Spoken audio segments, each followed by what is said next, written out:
You believe you're in control, that your choices, emotions, and thoughts come from deliberate decisions. But what if this sense of control is just a fragile illusion, a mask hiding a deeper, more complex reality? Carl Jung revealed that the ego, the conscious identity you think of as you, is not your entire self. It's a construct, shaped to help you function in the world. But when it's mistaken for the whole truth, it becomes a cage. It disconnects you from your inner essence, trapping you in cycles of fear, approval-seeking, and emotional emptiness. The ego begins to form early in life. As a protector, to survive and be accepted, it builds a persona, a version of yourself tailored to meet expectations. In doing so, it represses anything deemed socially or emotionally unacceptable: anger, sadness, vulnerability, or certain desires. This persona helps you navigate social norms, but over time, you begin to believe the mask is who you truly are. You silence parts of yourself to fit in. The price: you start performing life rather than living it. Relationships become shallow. Success feels meaningless, and a quiet exhaustion underlies every effort to maintain the illusion of control.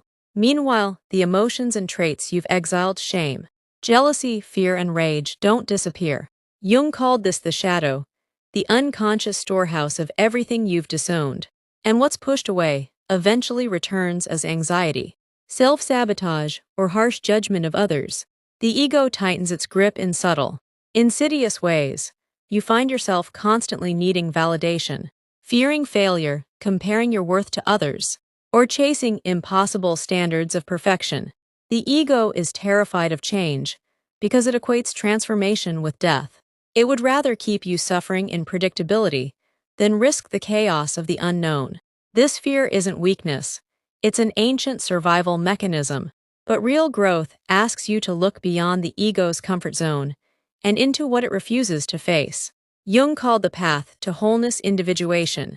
It's not about improvement, it's about integration. It begins when you dare to ask uncomfortable questions.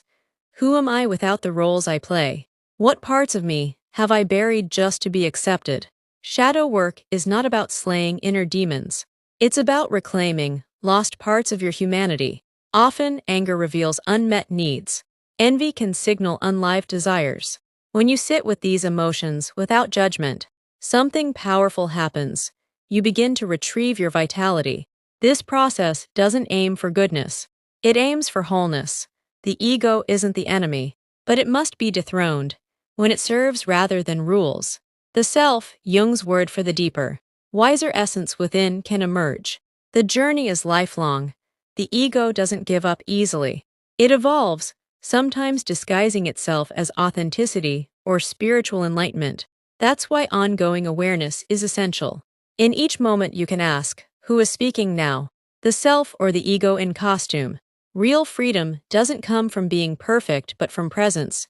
By noticing egoic patterns, embracing discomfort, and choosing to respond with honesty instead of reacting from fear, you start to connect more deeply, create more freely, and allow pain to guide rather than control you.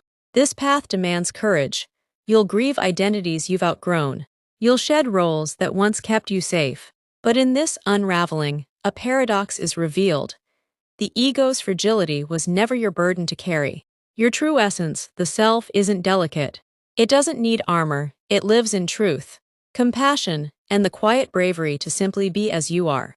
There is no finish line, no final enlightenment, only a deepening commitment to see clearly, to reflect, to notice when ego seeks applause or runs from failure.